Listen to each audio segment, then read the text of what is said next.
Assalamualaikum warahmatullahi wabarakatuh. Perkenalkan, nama saya Muhammad Bakti Rehan Arif, biasa dipanggil Rehan. Kali ini saya mau bercerita atau berasumsi tentang pandemik COVID-19, politik, dan satu lagi hoax. Semuanya akan gue jelasin satu-satu, mulai dari asal-usulnya hingga keterkaitan antar ketiganya. By the way, semua yang gue jelasin di sini risetnya dari berbagai macam berita yang legit dan artikel-artikel yang ada di internet. Karena gua pun juga nyari beritanya ya from home. Ya udah, langsung aja back to the topic. Yang pertama, coronavirus. Kita masuk dulu nih tentang virus yang lagi nyebar di Indonesia yang mengakibatkan kita PSBB seperti sampai saat ini. Bahkan sekolah-sekolah, kantor, angkutan umum pun banyak yang tidak berjalan karena ada pandemi ini. Coronavirus atau virus corona merupakan keluarga besar virus yang menyebabkan infeksi saluran pernapasan ringan hingga sedang, seperti penyakit flu. Banyak orang yang terinfeksi virus ini, setidaknya satu kali dalam hidupnya. Khusus untuk COVID-19, masa inkubasi belum diketahui secara pasti. Namun rata-rata gejala yang timbul 2-14 hari virus pertama masuk ke dalam tubuh. Di samping itu, metode transmisi COVID-19 juga belum diketahui dengan pasti. Awalnya, virus corona jenis ini diduga bersumber dari hewan. Jadi bisa diketahui bahwa virus corona merupakan virus yang beredar pada hewan, termasuk unta, kucing, dan kelelawar. Sebenarnya virus ini jarang sekali berevolusi dan menginfeksi manusia hingga menyebar ke individu lainnya. Namun kasus di Tiongkok kini menjadi bukti bahwa virus ini menyebar dari hewan ke manusia. Bahkan kini penularannya bisa dari manusia ke manusia.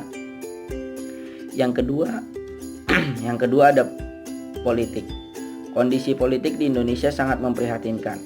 Para pejabat masih saja sibuk mengurusi kursi jabatannya. Lagi-lagi mereka melupakan soal rakyat.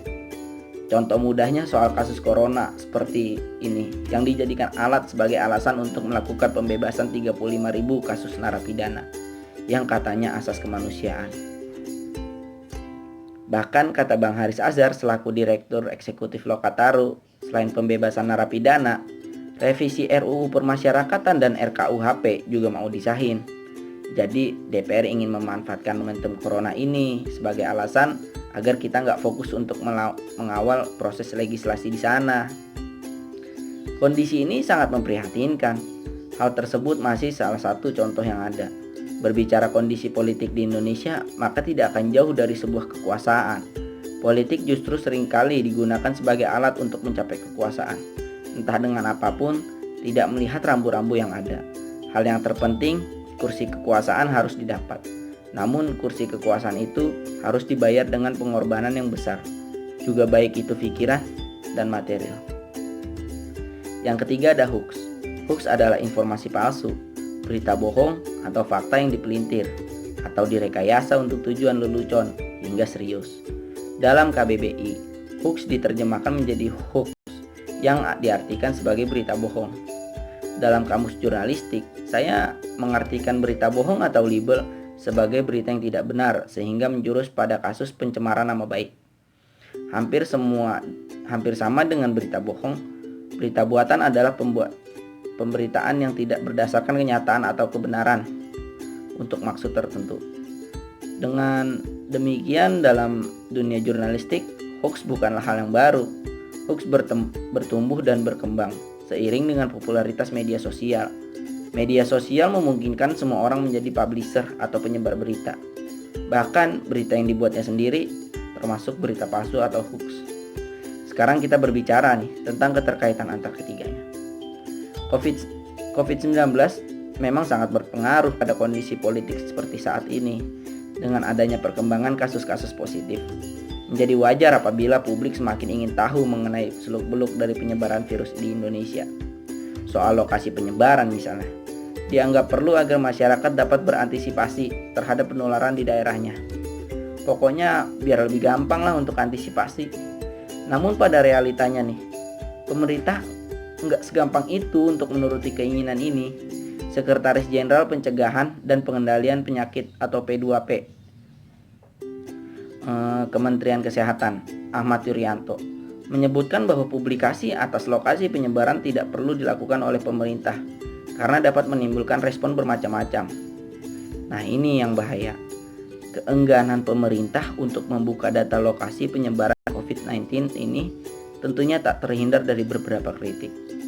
Bahkan Wakil Ketua Umum Partai Gerindra, Arief Puyono misalnya, menilai bahwa pemerintah telah melanggar Undang-Undang Nomor 36 Tahun 2009 tentang kesehatan, tepatnya pada pasal 154.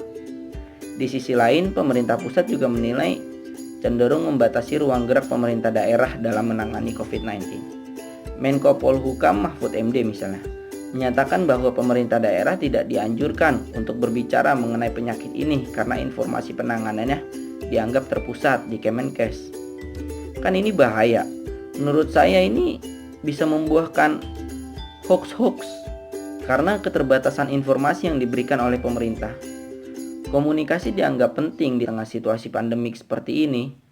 Hilir mudik informasi membuat masyarakat rentan mengonsumsi informasi yang tidak valid, seperti disinformasi mengenai virus yang beredar pada perilaku masyarakat. Bahkan pakar komunikasi Universitas Islam Bandung, Muhammad Fuadi mengatakan, informasi palsu atau hoax banyak menyebar di masyarakat. Beliau berbicara seperti ini. Salah satu penyebab keresahan masyarakat karena mengkonsumsi informasi hoax. Dalam kondisi krisis ini, menurut saya penyebaran informasi hoax makin masif. Sementara itu, publik berada dalam situasi yang dinilai tidak jelas dalam mengkonsumsi informasi terkait COVID-19. Padahal kebenaran informasi menjadi acuan masyarakat dalam menyikapi di kehidupan sosial.